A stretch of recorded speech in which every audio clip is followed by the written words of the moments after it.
All right, welcome back to Moo the Motherland podcast. Today, we're exploring into one of my absolute favorite places on the planet, Saqqara. And Marlene, I gotta say, every time I think about Saqqara, I get this weird sense that it's not just Egyptian. Like there's something older humming beneath the surface. Yeah, I totally get that. Saqqara is it's different. The step pyramid, the Serdab, all those chambers. There's this feeling that the knowledge there might not have started in Egypt at all. I mean, you look at the theories from people like Edgar Cayce, Blavatsky, even Churchward, and they all point to Atlantis as the source of this advanced tech and wisdom. Exactly. Casey especially, he talked about these temples of initiation in Egypt, where Atlantean survivors supposedly brought their sciences, including sound healing. And when you walk through Saqqara, it's like you can almost feel that inheritance. I remember my first visit. Man, I was just a college kid, totally unprepared. I stepped into one of those resonance chambers, and it was like the air itself was vibrating. I know it sounds dramatic, but it felt like the place was built for more than just, being a tomb or a monument. It was like it was designed for the soul, not just the body. That's not dramatic at all. I mean, the architecture itself is so precise. The Serdab, for example, is this tiny sealed room with a statue of the king, and it's aligned with the stars. And then you have these narrow chambers that they resonate. When you make a sound in there, it's not just an echo, it's like the walls are singing back at you. That's not an accident. The whole complex seems to be tuned to cosmic harmonics and even the Earth's geomagnetic field, if you believe some of the more esoteric theories. Yeah, and that's the thing. Whether you buy the Atlantean connection or not, there's no denying that Saqqara feels like a preserved node in some kind of planetary network. It's like, was this knowledge homegrown, or did it come from a much older civilization? I mean, we've talked about this before, like with the tunnels under Giza and the stuff we covered on Atlantis. Saqqara just fits right into that bigger mystery. So, let's get into the science a bit. Researchers like Tom Danley and Paul Devereux have actually measured the frequencies in these chambers, and it's wild. Some of them resonate right around 110 Hz, which is a frequency linked to altered states of consciousness and even physical regeneration.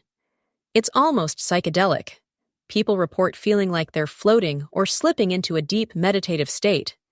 Yeah, and it's not just 110 Hz. There's this whole range of frequencies, 432 Hz, 528 Hz, 639 Hz, 9 to the 6 Hz, that show up in both ancient Egyptian music theory and modern sound healing. Like 432 Hz is supposed to be in harmony with nature, 528 Hz is all about DNA repair and transformation, and so on. When you play these tones in the Saqqara chambers, the architecture and the stone actually amplify them. It's like the whole place is a giant instrument.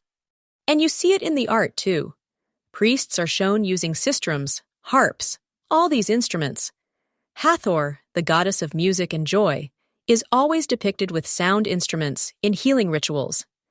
I think a lot of people assume that's just symbolic, but what if it was literal? What if sound was the main tool for healing and initiation in these temples? I mean, it makes sense. We talked about this in our episode on nature and sound healing, how certain frequencies can actually shift your emotional state or even your physical health. There's a modern case I read about, Marlene, where a therapist used tuning forks and harmonic chanting to help people process trauma. The results were pretty amazing. People reported feeling lighter, more balanced, even after just a few sessions. It's like we're rediscovering what the ancients already knew. Absolutely. And it's not just about feeling good. The Egyptians saw the body as a microcosm of the universe, with energy centers that could be tuned, almost like chakras. The temple layout itself might have been a kind of vibrational journey, each chamber activating a different part of your energy body, from root to crown. Walking through Saqqara could have been a healing pilgrimage, with sound as the guide. And then there's the stone itself. Saqqara was built with this high crystalline content limestone, which is actually piezoelectric. That means when you hit it with sound or vibration, it generates an electrical charge. So you're not just hearing the sound, you're literally charging the space with energy. That's some next-level engineering, whether it's Atlantean tech or just Egyptian genius. Yeah, and that's not unique to Saqqara. You see similar acoustic chambers in Malta, India, Peru, places that are all linked, at least in theory, to this lost planetary network of healing sites. It's like there was a universal knowledge about how to use sound, stone, and geometry for healing and spiritual initiation. The idea that these temples were instruments, not just buildings, is so powerful. And philosophically, the Egyptians believed that true health was about aligning yourself with Ma'at, cosmic order and harmony. Sound was the tool to realign your inner vibrations with the universe. The whole initiation process at Saqqara might have been about simulating death and resurrection, like the myth of Osiris. You'd go through these resonance chambers, get bathed in harmonic sound, and come out reborn, literally vibrating at a higher frequency. It's such a beautiful idea, and it makes you wonder, are these ancient sites just ruins, or are they still active instruments, waiting for us to remember how to use them? As we rediscover frequency medicine and breathwork today, maybe we're just tuning back in to the song these temples have been singing all along.